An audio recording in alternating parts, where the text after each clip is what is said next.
Noah, welcome, brother. Happy to be here. Good to have you back, man. Yes, sir. For those that don't know, a lot of people couldn't tell in the other episodes, but we were standing the last time Noah was here. This desk goes up and down. I only had one chair over here, but now glad to have you back. Appreciate it. And more comfortable this time, I hope. Yeah, absolutely. Feel a little more relaxed, which is nice. Yeah. Although yeah, standing wasn't bad, you know. It's Not always bad. good. Just You're to an walk. athlete. Yeah, You're an athlete, man. I like to hope so. Yeah, exactly. So, bro, let's jump right into it. I wanted to ask why you've told me you're recently getting back into CrossFit. So, why CrossFit and like why now, do you think? Yeah. Yeah, I would say I'm more really interested in just getting back into the best shape of my life. I think CrossFit is a good demonstration of what I feel like embodies just overall excellent level of fitness, at least a high level of CrossFit. I was competitive at one point in my life. And then, honestly, I think what happened was I had just spent so many years sacrificing everything for that goal that after a few injuries, I kind of just wanted to put being competitive to the side and enjoy life a little more. And I got much more into coaching as well, which was a blessing in itself. And I kind of lived a few years of being less competitive, training less, enjoying life more. And then I'm at a point where injuries started to heal, and I kind of just realized, like, I think I could have one more really good Gotta go get at those it. injuries back. Let's go.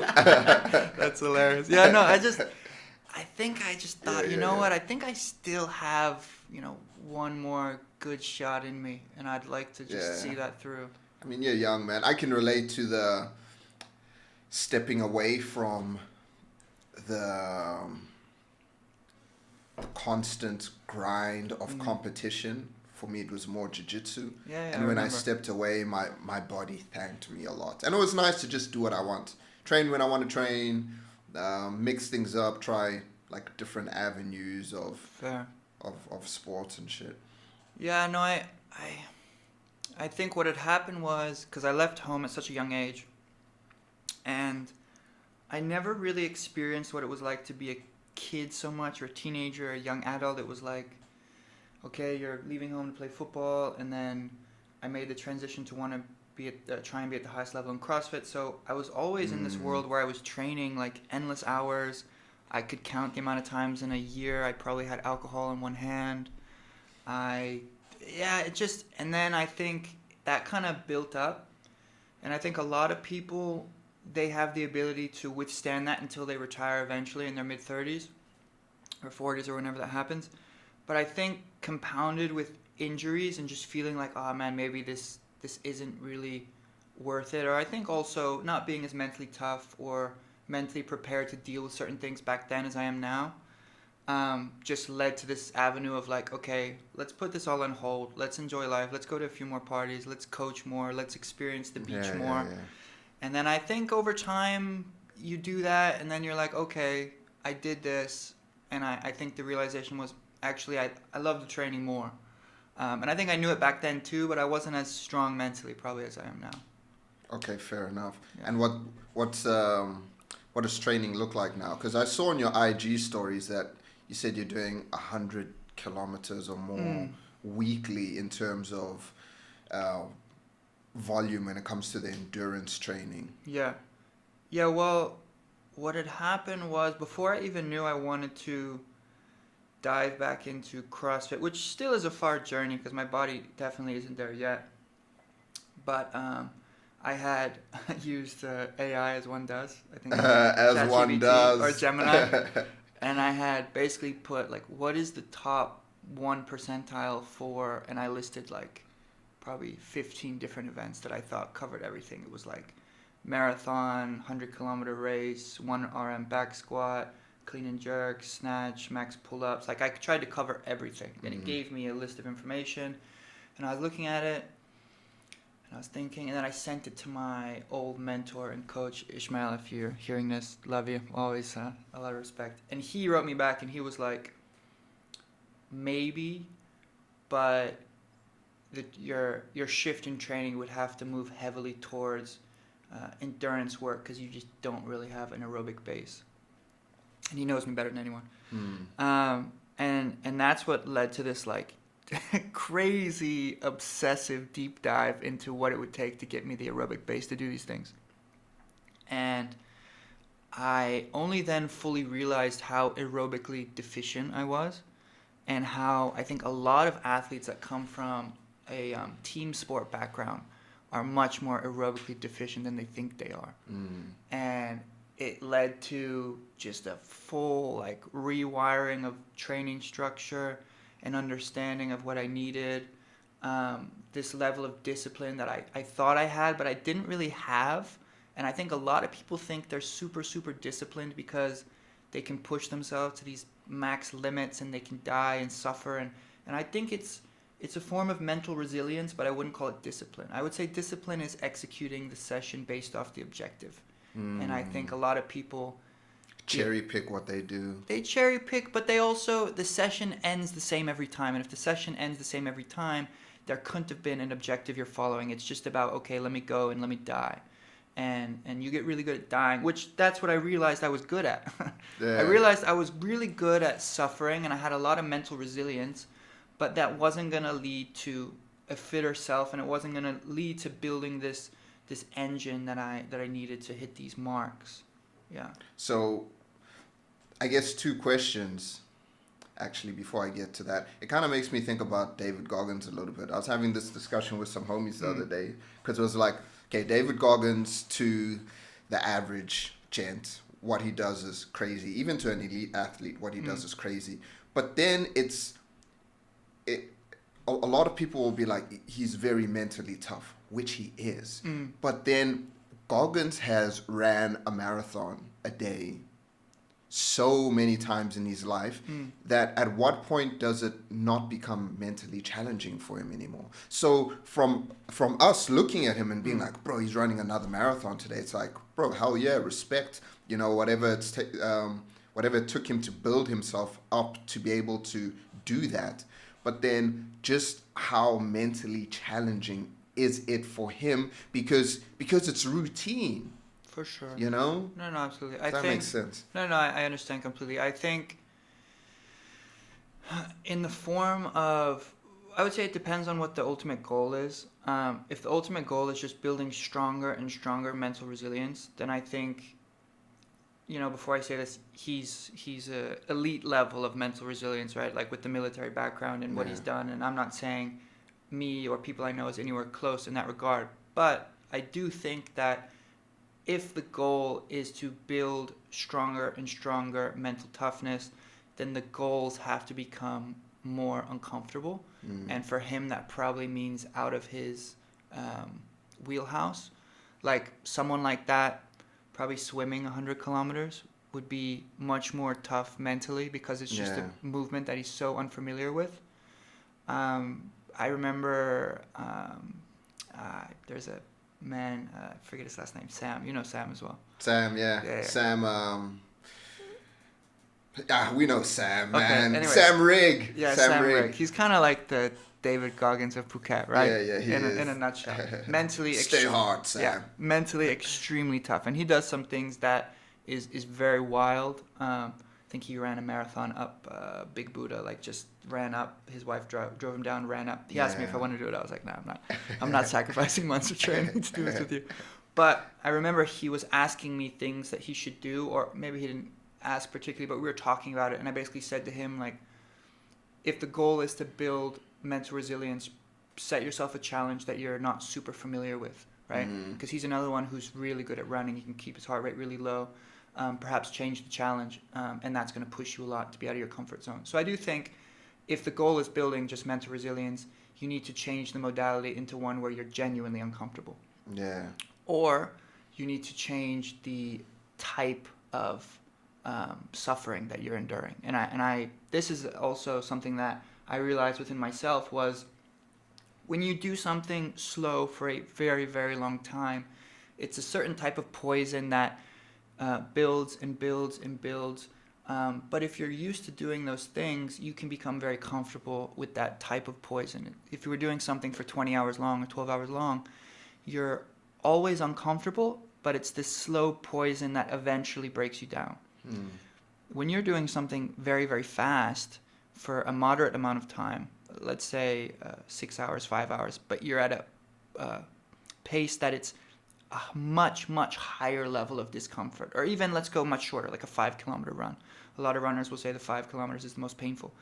That poison is much, much more brutal to deal with, just for a shorter amount of time.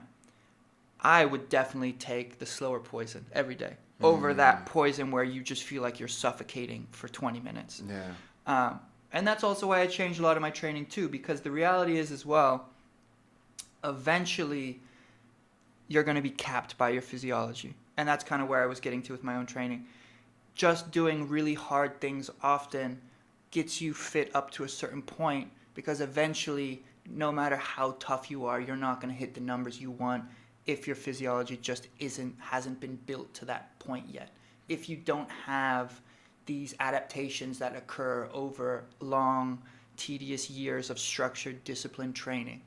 And that's just the reality. And that's why, in my current phase of training, there's just so much steady state, zone 2, hours and hours and hours, because I just don't have those adaptations that would have occurred if I would have done that in my earlier years. I want us to talk a little bit about that. Not right now, but maybe afterwards we can talk about zone 2 a little bit. There's a lot going on. Yeah, People debating about the zone 2, zone Absolutely. 3. I was chatting about that with a client the other day, and I was like, "Look, you're doing cardio once a week. Zone 2 isn't the." No, absolutely. You can mix it up a little bit more, but if you're looking at someone that's doing crazy volume like you're doing, of course you can't be doing like zone 4, zone 5, 80% of the time, because you're not going to recover. But with you, so what metrics did you use to gauge, firstly, that your cardiovascular base isn't where you need it to be? Well, the easiest one was just going out and running, right? I took a long time off of running because I had a meniscus issue. I tore it twice, and it finally was able to run on it again. But I think anyone can do this, right? And there's a few very successful endurance coaches. There's one that's highly renowned in the world of CrossFit. I forget his name. Okay, it doesn't matter. But he talks about it a little bit. Go out and run. Go out and run at a pace that you think is a easy conversational pace. And what happens more than not is you look at your heart rate and you're like, oh wow, it's 160, but I feel like I can do this forever. And it's probably a sign that there's just the aerobic base just hasn't been built at all, right? And Chris Hinshaw actually is the guy's name. And what he recommended, and what a few others, and then I've come now to recommend to certain clients, because I think it works relatively well, providing that you have an endless amount of time to pursue a goal, is start with just walk, run, and see how long it takes to accumulate, 30, 20 minutes in zone 2. And zone 2 is different for everyone. But, I went out, I started to run. I was like, man, to get my heart rate under 140, I'm running at like an 8-minute kilometer. I was like, I don't think I've ever run at an 8-minute kilometer in my entire life. Like when I played football, when we were doing training, obviously it's a different type of sport, and you need sharp bursts and walk and sharp bursts and walk. So you're constantly kind of raising your anaerobic ceiling, but the aerobic base never really gets built because you just never spend you never spent serious time emphasizing that pathway. So, right now it was just, okay, I know I have a high anaerobic ceiling, and I knew that because I can spend 30 minutes with my heart rate above 190, right? Which is a little bit not above, it's highly above average if I'm just being completely honest, but That's high. I have a very good ability to deal with high levels of acidity. I remember when I did maximal steady state lactate testing, I hit like a 23, which is also very high. It's basically just the amount of acid, the acidity you can take in your body before it burns too much and you stop. And so I know the ceiling's very high, but every time I'd go out and run, it's just because I could suffer that. It's like just because I became good at that higher heart rate training. So I had to dial everything back. I had to put the ego away, and I had to really spend time, building that aerobic pathway and not letting my heart rate get too high and being patient and putting the ego aside and accepting that, yeah, it is pretty deficient currently, but the only way it's going to get better is if I put serious time into it. And it has gotten tremendously better, but I'm also like.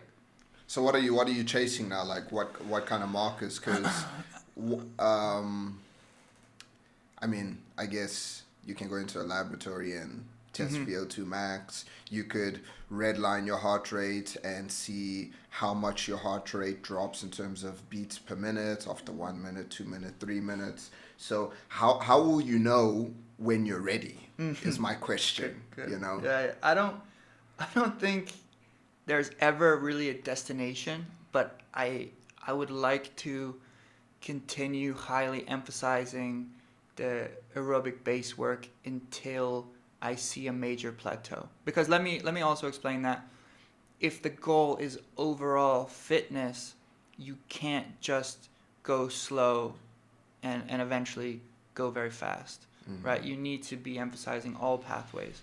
But for me specifically, the others were already way more developed than that one in particular. So I can get away with much, much higher, aerobic base work, and I'll do like anaerobic work. Now I'm doing it twice a week, but for a while I was doing it once a week, maybe once every 2 weeks. But an easy one would just be how much faster do the paces get at that heart rate? And there's no set destination, but I've been training probably 100 kilometers a week across. Not so much running, it's been built over time because I just don't think my knee can tolerate that, but a lot on the ski, a lot on the bike, ski erg, and I'll explain why those specific machines as well because it relates more to CrossFit. But already it's gone from like I started an 8-minute kilometer with a 140 heart rate, and now I run like a 530 kilometer, like a 135 heart rate. Okay. That being said, I know there's a lot of runners out there who will go, oh, that's super slow still. And it is slow. Like, I'm not saying that I'm this gifted endurance athlete because I'm just not even close. But it's a sign that everything's headed in the right direction. It's moving, Yeah, and I think I'll continue riding that train until I stop seeing progress, and then I'll start emphasizing those other pathways much more. So what's a typical week of training like? Depending on my work schedule, but there'll be... at first, I would just do really long bouts of zone 2, like 15K, 21Ks on the machines mainly because I just don't like to run that long because of my knee. So at least 2 days a week, maybe 3, I'll do between 15 and 21 kilometers at a given time. So you're aiming more for distance than for time spent in zone 2? So I am aiming for time spent in zone 2.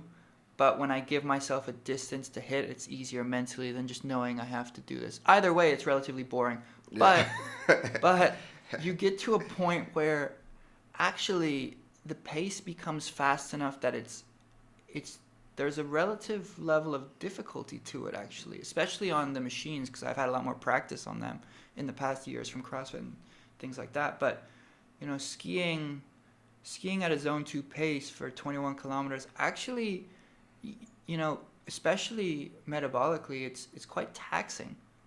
The amount of calories it takes to maintain that without withering away, like my own physique, are quite high. But so I used to just do it straight through. Now I'll do like intervals of 6 minutes, 6 kilometers with like a minute in between because that's the only way I can just get enough carbohydrates and fuel myself properly. But yeah, 2 or 3 days will be high volume like that. Running, now it's up to 90 minutes, and I'll get to explain that a little bit. And then I'll do 1 day of anaerobic intervals. I wouldn't even say anaerobic, like a high end of aerobic because I'm doing 500 meters on, 1 minute off. So it's the work to rest ratio. It's not still equal. Quite intense. Yeah, it's definitely intense. It's not equal, like I wouldn't say highly anaerobic because normally the rest is much longer than the work. They're relatively close. But my heart rate that's the highest day it's going to get. And then I'll have another day which would be more like threshold where I'm doing intervals of like 3,000 meters at a pace. So it'd be like high volume zone 2, and then intervals of 500 meters, high volume zone 2, intervals of 3,000 meters, high volume zone 2, high volume zone 1, and then that equals 100 plus kilometers. Depends on the week. Also depends how much time. If a client cancels, I'll just hop on the Stairmaster and go for an hour or so, zone 2. And are you finding that you're able to maintain strength with all of this training? Because that's something that people are always debating about, like how to manage a lot of cardio training or aerobic training while still maintaining a certain kind of physique. It doesn't sound like you're too worried about mass per se, but are you finding that you're able to hold on to enough muscle mass and strength while doing this heavy cardio training? That's a good question. And I think maybe one that a lot of people can benefit from that are trying to improve in endurance or maximize their cardiovascular output. The hybrid athletes. The hybrid athletes, exactly. The hybrids. The hybrids. I think first one is you have to come to terms that you will inevitably lose some muscle mass and some strength. You just can't maximize both at the same time, especially if you're truly trying to maximize one to its fullest potential. And I know people are going to go, yeah, but there's so-and-so who benches 250 and runs a 230-minute marathon and blah, blah, blah. Yeah, he's very genetically gifted. And I bet you if he wanted to take his marathon to 220, or if he wanted to take his bench to 180 kilos, one would have to suffer a little bit. Like, he's at the very top percentile of gifted athletes, and he's still sacrificing one. He's just so gifted that you don't realize that. When I first started dedicating most of my time to endurance, my strength went down much more, and I realized it was purely because I was underfed. I wasn't getting enough calories. These days I train with weights at least once a week. I try twice a week, all full body. My strength definitely has gone down, but it's not at a point where I think anyone would ever be like, oh, you're not very strong. Granted, I had a high level of strength to begin with, but I don't think it suffers too much, but I eat a lot. People don't realize how much you actually need to eat. Even if you're doing all this zone 2 training, maybe it's not so taxing systemically. Like, maybe your central nervous system doesn't take too much of a hit, but you burn a tremendous amount of calories. If you're doing 2 hours of zone 2 a day, every time you step off the treadmill or the rower, you're burning over 1,000 calories. And if you don't replenish that, yes, the strength takes a hit. If you don't rehydrate, yes, the strength takes a hit. But I feel pretty strong currently, but I eat a ridiculous amount of food. 3 meals a day, 4 meals a day, 5. I'm a weird one because I coach so often, so I don't really get a chance to eat as much as I would like. But on the days when I'm doing a crazy amount of cardio, I mean, I'll take a 2-liter bottle of water, I'll put some salt in it, and then I'll take like an entire thing of honey and just put it into the water. And I'll have with me like a thing of peanut butter and dates, and I kind of snack all day, and then when I get home, I'll eat like a ridiculous amount of food. But only because I'm coaching back to back, so I don't really have. And you're on your feet all day, even outside of training. I mean, I'm gonna see something for you, so you have an idea without even the training. Step count. Yeah. Bear in mind, guys, it's only 10:50. So I run only once or twice a week at the moment, and I average, it says here, 15,500 steps, and that's purely from coaching. On the days where I actually run, I'm more like 28,000, 30,000. Yeah. So, just coaching on your feet all day, yeah, it's very rarely under 15. And then you add the run, yeah, it's more like 30. So, yeah, the key ingredient is make sure you're fueling. I think a lot of people are underfed. Oh, bro, most. Yeah. Most. We know, you know, I know. Seen it 100 times. I know you know more than I know. Oh, brother. Jesus Christ, man. Yeah. Unbelievable. People don't eat. So let's talk a little bit about the zone 2, zone 3, zone Yeah. 4 a little bit. Maybe clear the air on that. What what should people be doing, man? Let's talk about the athletes. Let's Gotcha, start with the gotcha. athletes, and then Okay. we can talk a little bit about There. general population. So very situational, and I only know what I know, right? I'm not Yeah. some endurance guru, but I do think I can help a lot of people in this regard. So I want to start off by saying fitness is built the same way getting strong improves, right? There has to be some sort of constant increase in overload. There has to be some type of progressive overload. You have to be constantly pushing your body a little bit harder in some form in order to adapt and get better. Yeah. You give it a stimulus, you recover, you adapt, you get fitter. And when it comes to fitness, I think a lot of people, you have kind of two crowds, right? You have the go slow to go fast, which is like endless amounts of zone 2, and then you have the you have to go fast to actually get fast. And to be honest, it's a healthy mix of both. Okay, and let me start off by saying there's certain things that zone 2 helps you do. There's certain physiological adaptations that zone 2 helps with that are simply greater in zone 2 than any other zone. Okay, and we'll go with the one everyone likes to talk about in mitochondrial density, gaining more mitochondria, the efficiency of which you can recycle waste product and turn it into fuel and whatnot. You gain a tremendous amount of mitochondrial density in higher zones, okay? The cost is the effect on your central nervous system. Can you recover from that as well? Definitely not as well as doing zone 1, zone 2. Yeah.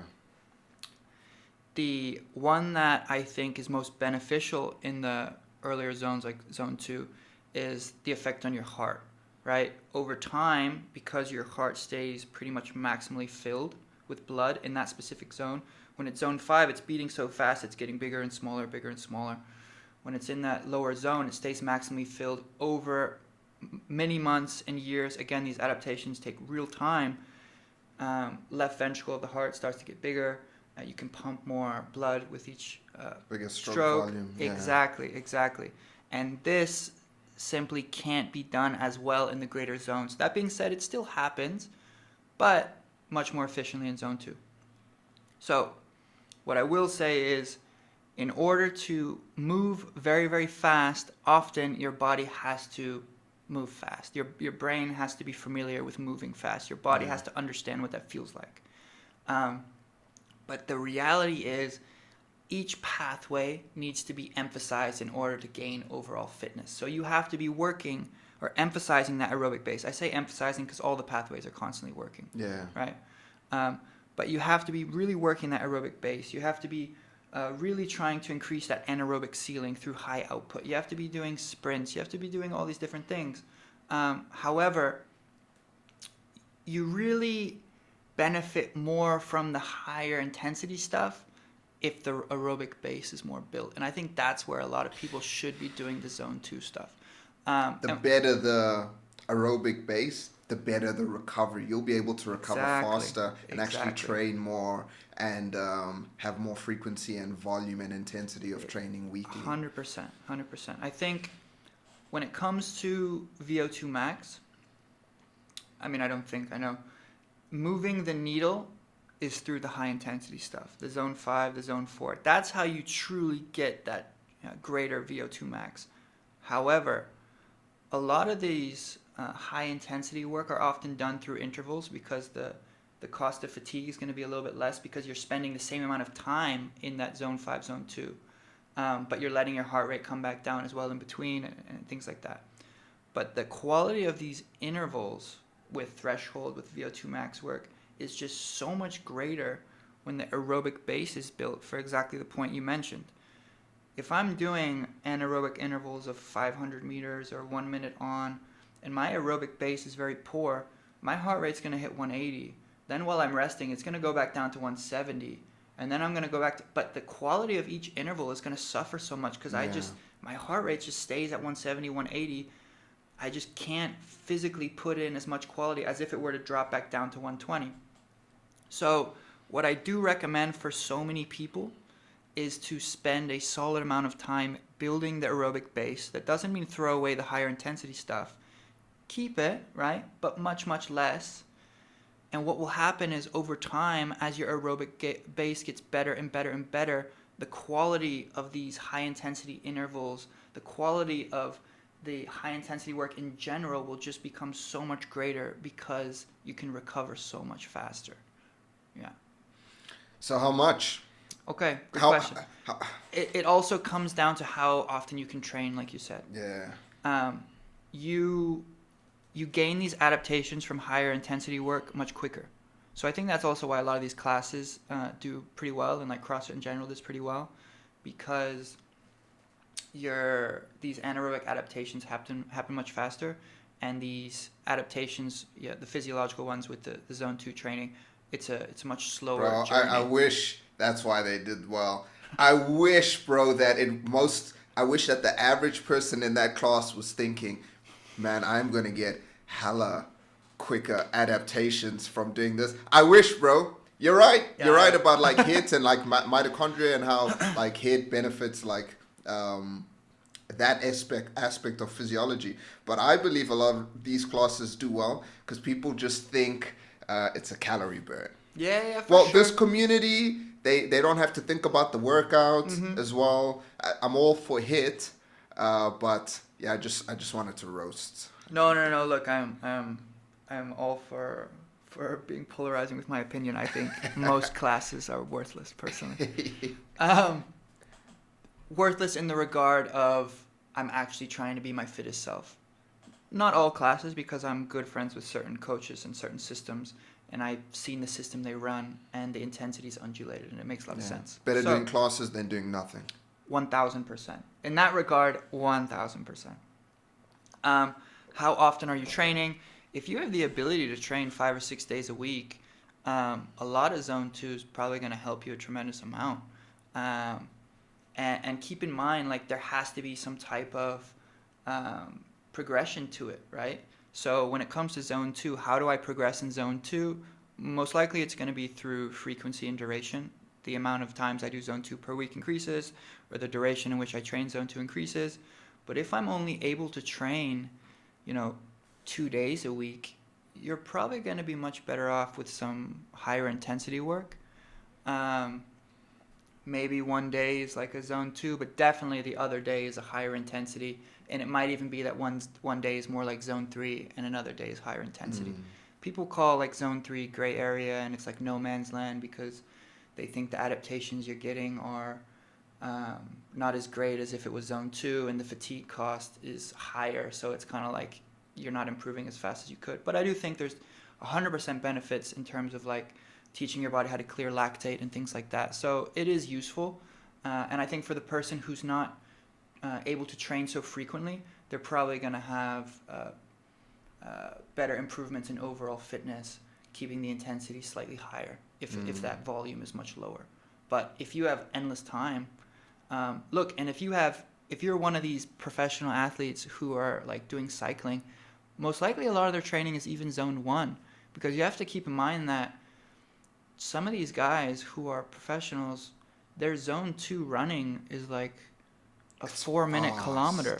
Like the metabolic cost of that is crazy. The impact on the joints, the overall, the force they're putting into the ground each step, like you physically can't get away with that on such an extreme amount. So depends on how often you're training, depends on the volume in which you're training.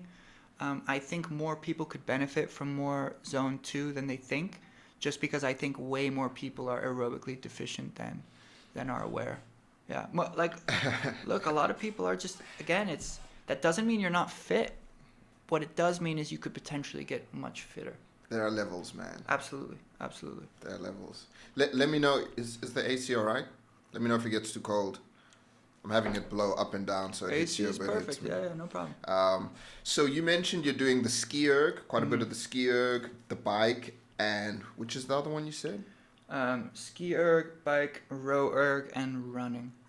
Because those you feel have better transfer or carry over to CrossFit. Yeah, I would say for me specifically, I had looked at, okay, which athletes in the CrossFit world have like the biggest engines, and then what are the markers they're hitting. I looked at 5 kilometers because I think 5 kilometers is the distance that requires, I don't know if it's the greatest level of fitness, but it's just a really big engine and a very uh, high tolerance of suffering. And so I looked at these numbers, and then there's also a workout which I think carries over tremendously to CrossFit, and some people know it, but it's Miko's Triangle, and it's basically where you do a minute assault bike, a minute row erg, a minute ski erg, a minute rest, 10 rounds, and you see what's the highest calories you can get on each machine. Like a very, very elite standard, like we're talking only the top level CrossFitters are getting probably 20 cal per minute, and then the anomalies are like 22. So me being me, I was like, okay, we're gonna go for 22. Granted, I'm very far from that currently, but once you kind of lay that out, and this is something I think a lot of people miss and can benefit from, is your training has to have goals, and you have to see the big goal and the small goal. And the big goal is in the back of your mind, and you know you want to get there, but you need to hit the small goals leading up to that to know you're in the right path. So I know I want to hit 22 cal a minute in Mikos. I know that in order to do that, I probably need to withstand that pace for at least 15 minutes on a machine. You need a fair amount of power for that too. It's a healthy mixture of power endurance, muscular endurance, but the overall aerobic base just has to be there. Yeah. Because you also have to be able to recover very, very quickly within that minute to be able to put in the power again. So you're not only practicing that exact workout, but you're practicing a very large amount of time on each machine. You have to improve movement economy, how efficient you are with the machine, and you have to really build up your base on each machine. So that's why I chose these three. And again, you have the smaller goals. In the beginning, it was just spend a serious amount of time on them, get zone 2, get efficient. And now it's starting to lead towards, okay, I know I want to hit a 5K in under 17 minutes. What pace does that entail? Where am I now? How do I get there? What's a goal in 2 months that I think is reachable, that you can tailor the training around to hit that? And then if you continue hitting these down the line, you'll eventually reach that longer goal. And that's, for me specifically, that's probably like a 17-minute 5K row, 17-minute 5K ski, 17-minute 5K run, and then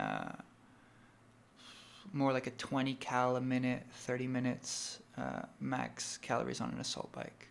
Yeah, something like that. So you have the long goal, and then you have the small goals and make sure you're emphasizing each energy pathway. I find conditioning much more complex than strength training, which also is why it's more interesting to me. Yeah. And do you think it will be a year before you're ready to compete again? A year and a half? So I'm super stubborn, and what I kind of told myself was, until you can hit these numbers, you're not ready. It's not even worth trying, like focusing on other things. Yeah. So it would probably, I think, well, I'm going to find out if I can do it or not. Like, these numbers are numbers where people definitely do them. In the CrossFit world, less people do them. In endurance world, people are looking at these numbers being like, oh, it's a joke. Like, I've done this when I was 15 years old. But, these same people probably aren't snatching 140 kilos, right? So I would like to think that if everything goes to plan, I'm back on the competition floor in 2 years. Okay. Yeah. Back with the hope that I can do well, right? Podium or like top 10. Well, in like a local or a regional competition. Yeah, of course. But I mean, I'm delusional. So I'd like to think even on a greater scale, but... Bro, positive delusion is a trait. But, is a great trait to have. Yeah, and look, I think the ultimate dream for me would be to compete at a very high level where I was competing and a client of mine was also competing. because I haven't really seen that where the coach is there with the athlete, Yeah. both competing in the same level. So I think, and keep in mind, like, as much as I love these ambitions of mine, and I really want to, give it my all and see if I can get there, I want my athletes equally to get there. So if it came down between me and them, it's a very hard decision, because I have some athletes where they want it probably just as bad as I do, so I want it just as bad as they do. So what do you find harder, coaching someone to that next level or getting yourself back there? Coaching someone. If it was myself, I'm capped a little bit with time. Coaching someone can be tricky because when it's yourself, you obviously, depending on who you are, but you kind of have this agreement with yourself of like, okay, I'm going to make the best structure with the information I have, and I know that if I put in the effort that is necessary, there's a high chance of success. And when I say high chance of success, you reach for the stars, maybe you only hit the moon. Like, I don't know if I'll get as far as I want, but I know I'm definitely going to get better, without a doubt. When you're working with certain athletes, there's so many things that are just out of your control. And I tell every athlete the same thing, and this philosophy became much more adopted after I was talking to a very high-level tennis coach years ago, or within the year. And he basically said that the result of the athlete is entirely on him. But the trade-off is they have to be willing to execute everything to perfection, right? And if they go in with the mindset of executing everything to perfection, then that's a pretty, fair trade-off, because I'm in charge of exercise selection and structure, and I should be in control. But of even the a result. little bit of like psychology. You Yeah. You have to know what makes your athlete tick, how to motivate them, For- remind them of this, for why they're sure. doing this, gauge, okay, how close are they to breaking point, time to pull it back. Oh no, actually, you can push a little bit more. So there's a lot in between all of that, outside of just sitting down and putting the program out and laying it out for them. For sure. But I would say I'm pretty transparent and open with the athlete of how far I think they can go. Based You on suck. It's a terrible goal. and with that, I'm pretty transparent and open with myself on how much work it will take. Like, there's a certain type of individual which I know it will take more work. Everything has risk and reward. When I see an athlete that's genetically gifted, and we'll go over what I think is genetically gifted in a minute, but and what I think it will take to get them a certain way, the amount of work is not nearly as much as if I'm working with an athlete where they don't have everything as nailed down in terms of technical efficiency, and they still want to go higher places. They're probably not going to go to that same peak of the athlete that's extremely developed already. But also, it's going to require more work on my end. The trade-off being, though, it's probably going to help my business a lot more, because when other people see an athlete where they're like, a year ago, that guy could barely do 3 ring muscle ups, and now he's competing at a pretty high level, people are like, well, how does that happen? Yeah. And then it helps my work. Whereas this, particular individual, they probably expected them to do great things regardless, because they were already kind of like almost there. So it doesn't help my work as much. On one side, it's a lot more work. The return probably helps business. On the other side, a little bit less work. Okay, but I still am very proud of what I'm doing with that individual. So what are some signs that someone's genetically gifted? Because I guess there are a few things.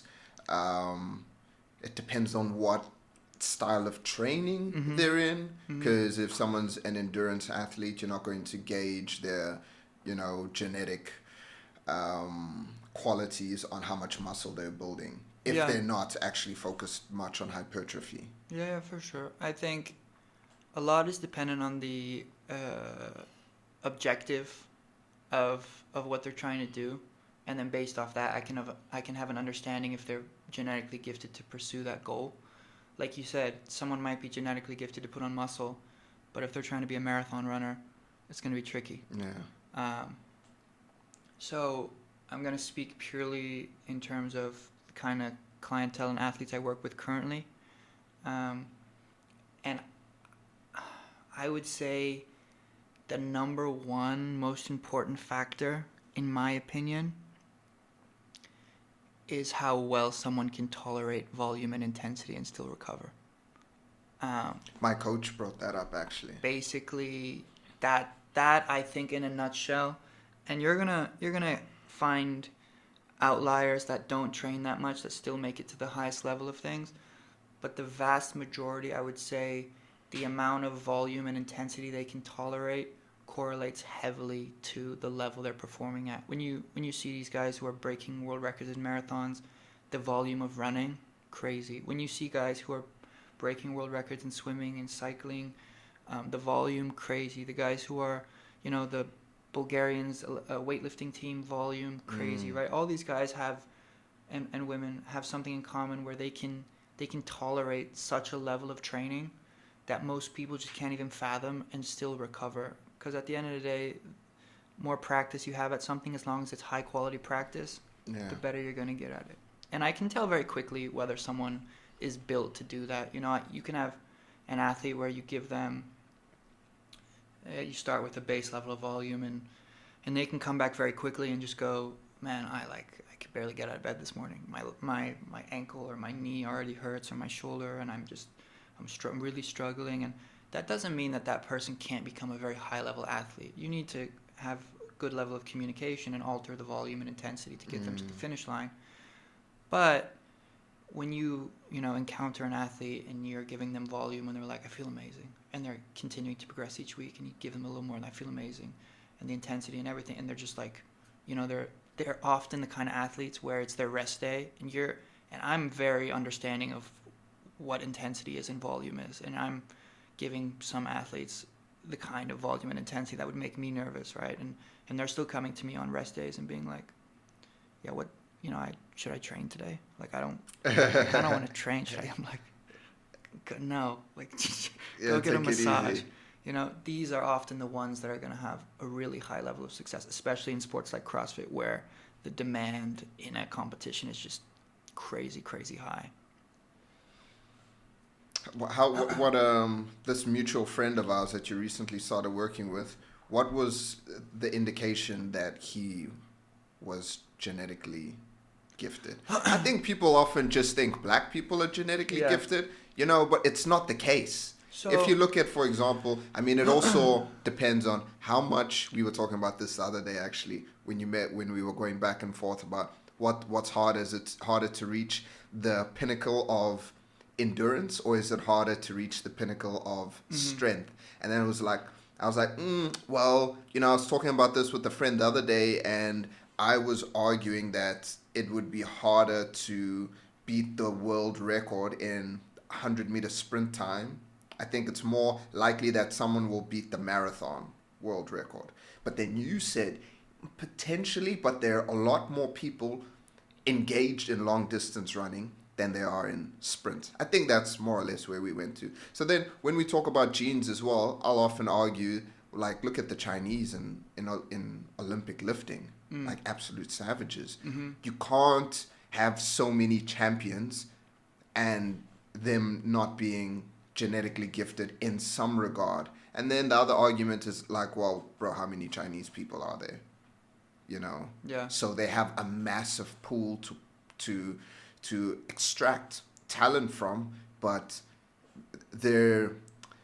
it's not just the African population, I feel, that has this edge in terms of genetics. There are people in all kinds of pockets in the world, but for some reason people tend to hyper focus. Maybe it's because athletes, all the sprinters, or like some black guys from Jamaica, USA, all of this, but yeah. So in regards to the individual you're referring to, when I say genetically gifted, I mean for certain components, right? in his regard, just the ability to put on muscle mass and things like that. And a lot of times, just the bone structure of someone gives you a high indicator of how much muscle mass they can have naturally, right? And you can't change someone's bone structure. Yeah. And just natural levels of strength. You're just gonna meet people who will step into the gym their first time and bench press 100 kilos. It's just the reality. You're gonna meet people who step into the gym their first time and can only bench the bar, right? And that's just the genetics. I had a friend who I played football with back in the day from the Bahamas. First day in the gym, literally bench pressed 100 kilos 7 times.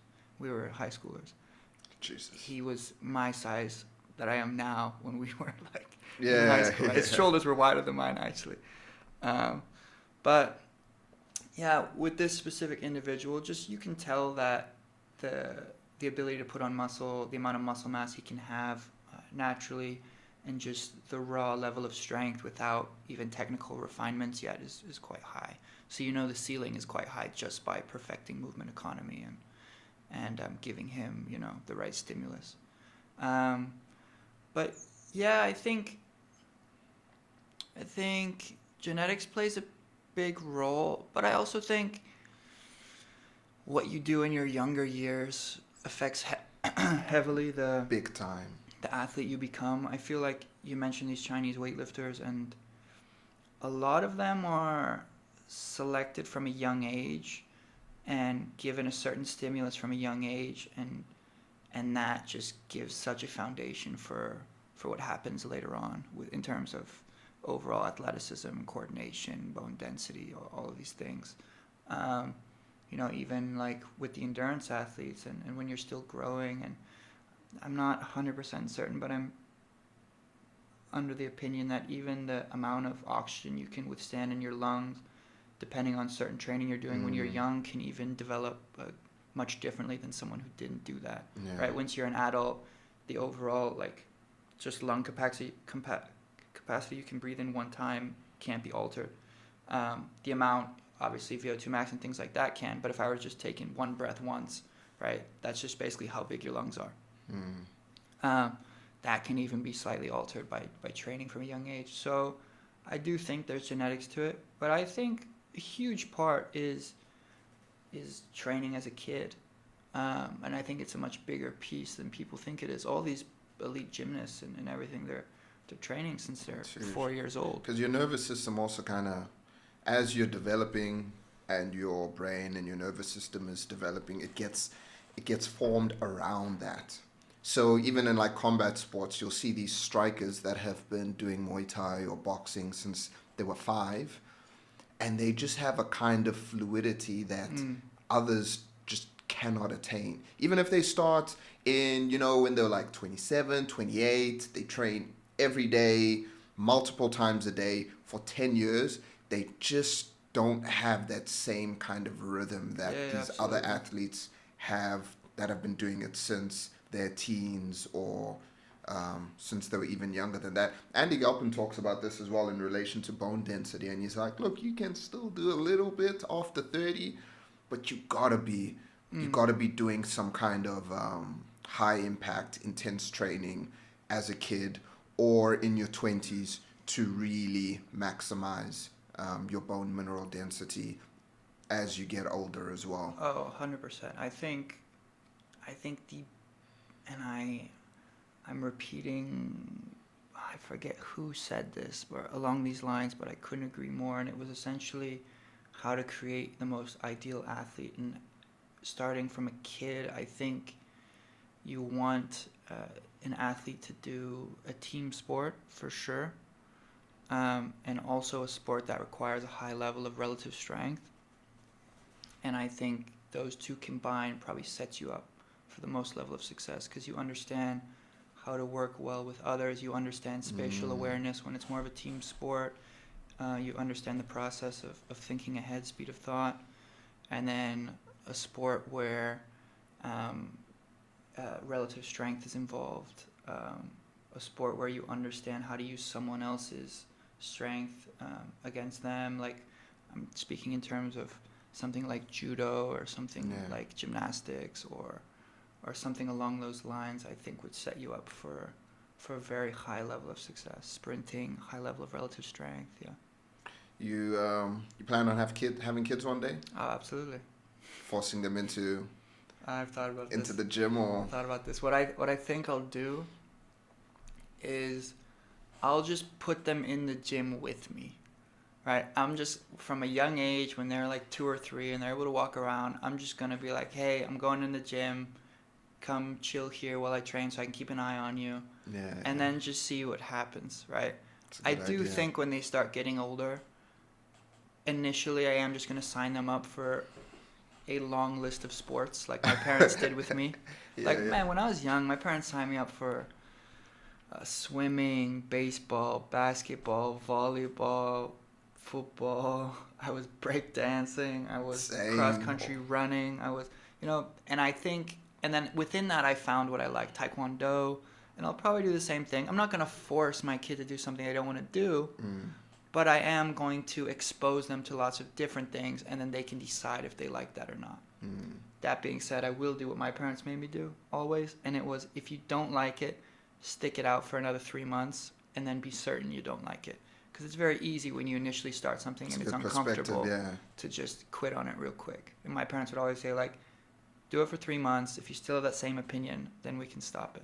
Try something else. Yeah, because I think a lot of people, at the first sight of, I don't like this, the grass is always green. Yeah, it's like, I suck at this. It's like, of course you suck at it. It's your first time.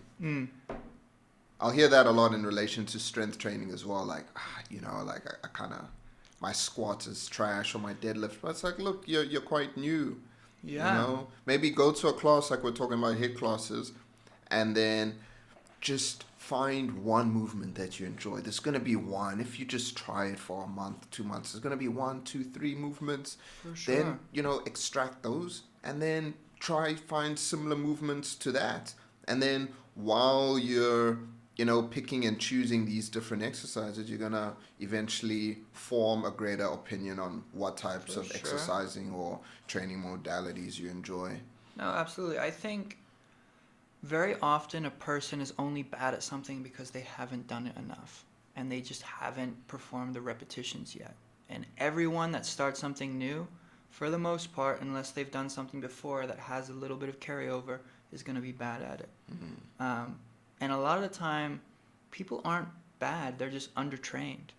And I see it all the time with clients of mine. Man, I have one lady I coach. She's 40, in her mid-40s, 3 kids. She never did calisthenics before she came to me. She's doing like 15-second handstands on her own, shoulder stands, weighted pull-ups, weighted ring dips, like lever holds. Like she's doing crazy things, and the girl legit looks like a 20-year-old gymnast. And she just had never been exposed to this training and didn't know she was good at it until she tried it. If you asked her a year ago to do a handstand, she can't even understand how to kick up, and people are going to go, oh, you're horrible at this. The reality is she just hasn't done it enough to know if she's bad at it. And most people are not bad at anything. Most people just haven't been exposed to it enough. Most people don't have the teacher that also can give them the right structure and steps.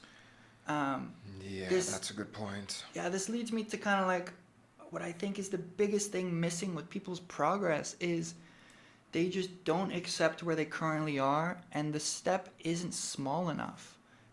Everyone wants the huge step. Everyone wants to go from the 5-minute mile. I mean, no one's starting out a 5-minute mile. Everyone wants to go from a 10-minute mile to a 7-minute mile in a month, right? If you go out and you try and run a 7-minute mile and you've only ever run a 10-minute mile, all that's going to happen is you're going to feel incredibly defeated, and you're going to be like, I suck, I'm not fit, I can never do that, okay? But if you went out and you practiced a month running at that pace, and then you slowly went into a 9:45 pace, and you built it over time, just the same way you did with a back squat, and you slowly added a few kilos each week, then eventually you're going to get there. With calisthenics, it's no different. Just the progression has to be slightly more complex because you're using different things like leverage as a tool, and you can't just add weight on the bar. Yeah. But if the step is small and continuous and you're consistent with it, a lot of the time you're going to get way, way further than you thought you would. It's just going to take time and patience.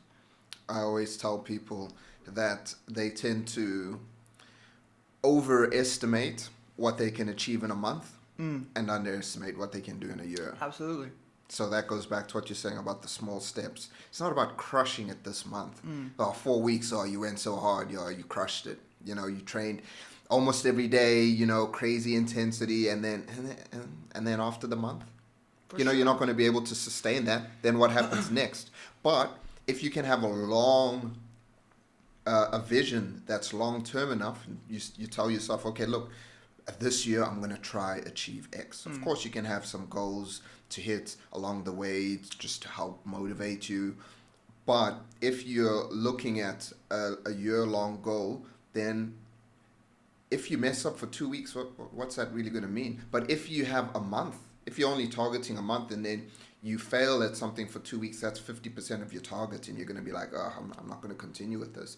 But if you're like, look, this is a long-term game, what's 2 weeks, man? For You're sure. just going to hop back onto the For sure. train and keep going. But then when you look back over 1 month, or sorry, 1 year, you're going to see, man, 70% of the time I was putting in some effort. And you're not going to be the same person that you were prior to that.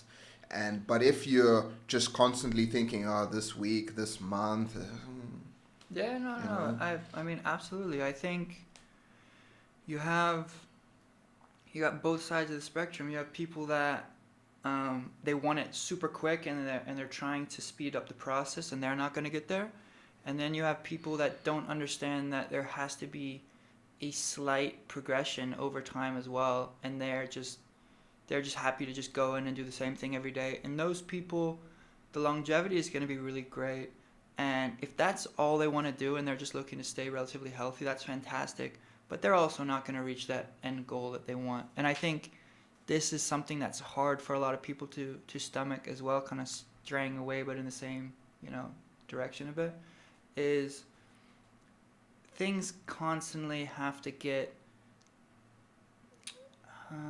harder is not the right word, but things have to progress little by little in a certain direction to gain progress in anything, especially when it comes to strength or fitness, and it gets to a certain point where to continue pushing that needle becomes harder and harder and harder. And that's why very few people are elite in anything, because you get to a certain point where to get better at it, it's brutal. Yeah, It's brutal. you don't get as much out of the same stimulus as you did prior. Not even remotely, right? And the amount of recovery and the approach and the structure and the discipline.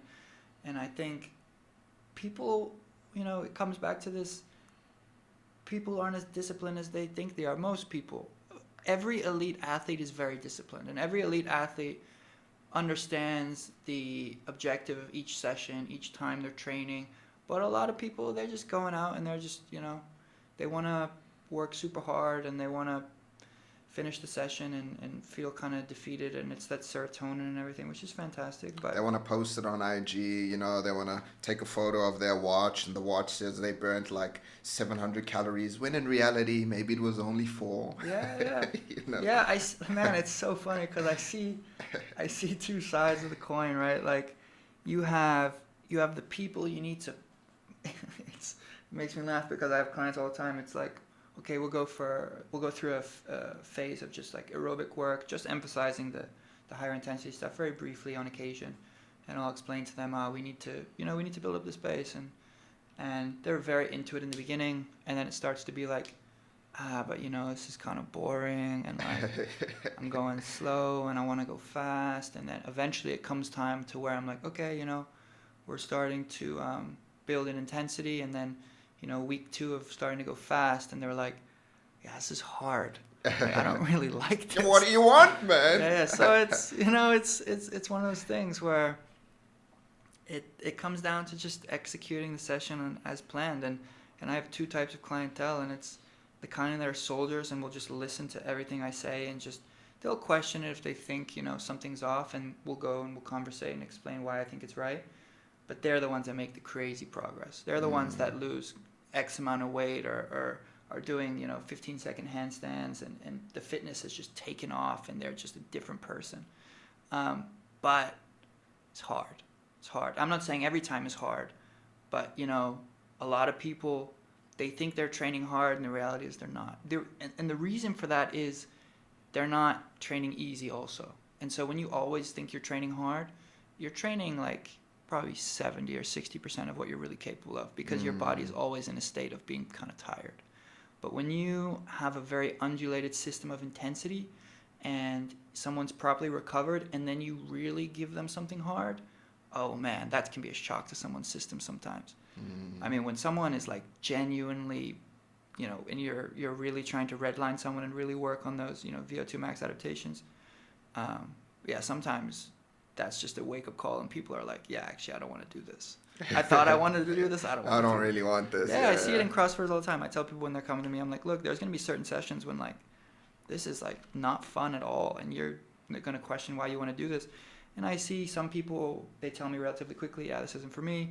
Other people, they're like, yeah, okay, let's go for it. And those people are often the ones that in a year's time, you know, I had one guy, he went from like 75th in Asia for his age to like 22nd in Asia for his age, which is like a 50-place jump. But that year, I'm sure if he was here now, he would tell you, like, there was more suffering in that year than he's ever experienced in his life. And I'm not saying it was every single day. It was a lot rarer than that. But when it happened, right, and intensity's built over time. Don't get me wrong. We didn't go from 0 to killing you in the gym week 1. It's built, right, and it's built because you can only, you know, hold peak fitness for a certain amount of time. But when it comes, you're kind of ready for it. But yeah, it's painful, and that's just accepting. Yeah, that's necessary. These guys that are super fit, they have easy days, medium days, and the hard days are hard. Yeah, I remember when we first started training together, and you're like, "How much time do you have?" I was like, "Oh shit, what do you mean, man?" And it's like, "Well, you know, Thursday we're gonna be here for at least 2.5 hours." Yeah. I was like, "Holy shit, man!" Yeah, it's so dependent on what your objective is too. Like, okay, if you're a bodybuilder and there's so much talk now where it's like low volume versus high volume and this and that. And partial reps, lengthened reps. And I think there's an argument for all sides. There's literature on all sides to a certain degree at this point in time. But for most sports, just go train, right? Yeah, I mean, I'm on the side of the more high quality repetition you can endure while still recovering, the more successful you're going to be. And that the less likelihood of injury. Yeah, there's a fine line, right? It's, you want to push someone through as much high quality volume as they can tolerate while still adapting. And if you go past that line and they start to get too fatigued and injured, and then they're not going to be successful either, right? Not everyone is not, you know, the amount of volume people can tolerate is going to differ immensely. You're going to have some athletes, like I said, they're just genetically gifted to be able to tolerate that kind of volume. And unfortunately, those are the type of athletes that most often are going to reach the highest levels of success. Not always. Again, there's outliers. But most of the time, volume correlates heavily to performance.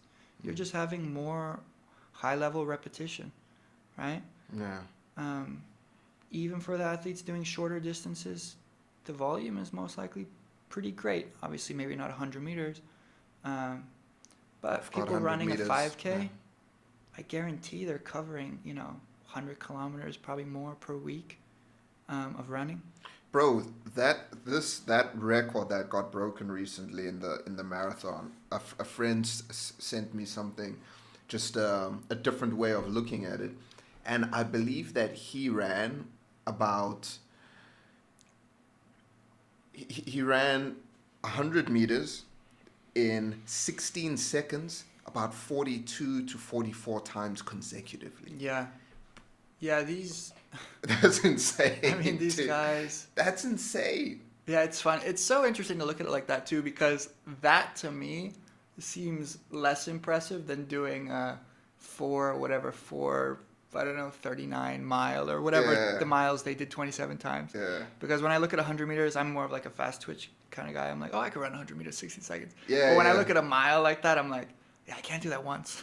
Like, I don't think if someone put a gun to my head, I could do that once. But what a lot of people don't know is their 100-meter time it's probably around 16 seconds. Yeah, they're fast bro. as they can possibly run. No, 100%. Yeah, and they're 100%. gonna be spent after doing Yeah. that one time, 2 times. Yeah, you know? it's unfathomable. It's insane. There's the levels of elite fitness and Fitness strength inflation, bro. is, it's, again, at a certain point, all these athletes are mentally resilient. All these athletes have training under the belt, and all these athletes have built up these physiological adaptations. And good teams, good coaches. Yeah, that we've got. Everything is in their corner, right? And at a certain point, you have to be a genetic outlier to reach that kind of level. And I think there's much fewer than we think there are to be able to reach, that level. I think a lot of people want to believe they're a genetic outlier. I think a lot of people have just pretty good genetics. The genetic outliers are even better than the guys with good genetics.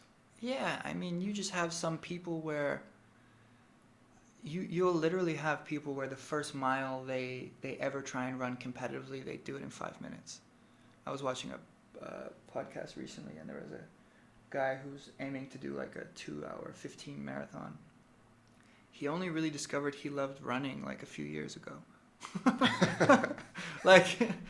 There's some people that were just so gifted, and it's the reality of things.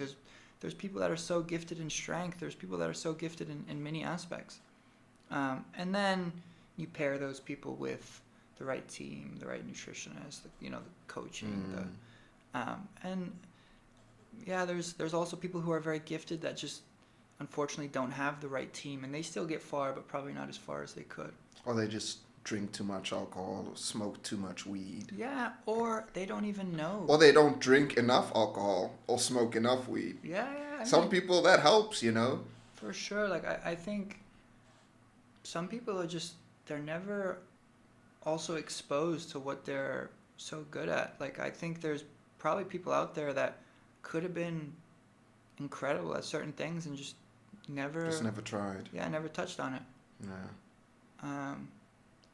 But yeah, I think this idea of reaching elite performance in anything is just such an intricate, complex,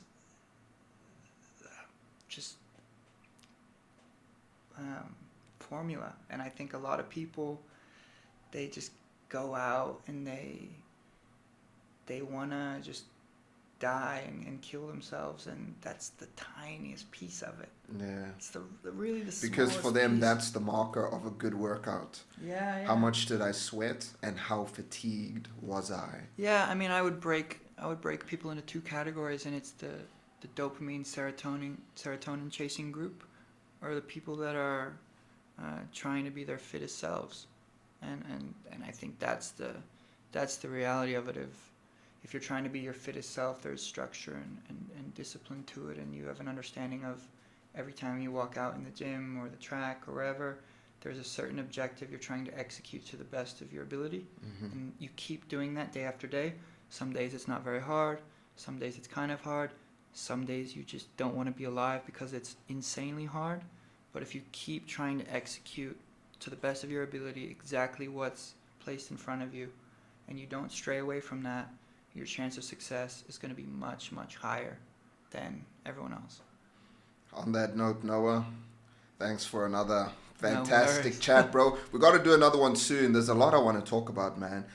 We spoke a lot about your training, a little bit about your clients. I want to dive a little bit more into these athletes you're working with. But I also want us to talk about just recovery. We spoke a lot about training. We didn't dive too much into recovery. I know you've done a fair bit of homework on certain peptides as well, which is a hot Yeah, I'd love to talk talking about it. point at the moment. So definitely. next time I want to jump into that a little bit. But any closing words, man? Pleasure to be on here as always. Always a good conversation to be had. Yeah, I think the closing words should be set a goal that's slightly delusional. set smaller goals that add up to that delusional goal. And when you go out, execute the plan that's put forward to the best of your ability. Let's go. All right. Have a good one.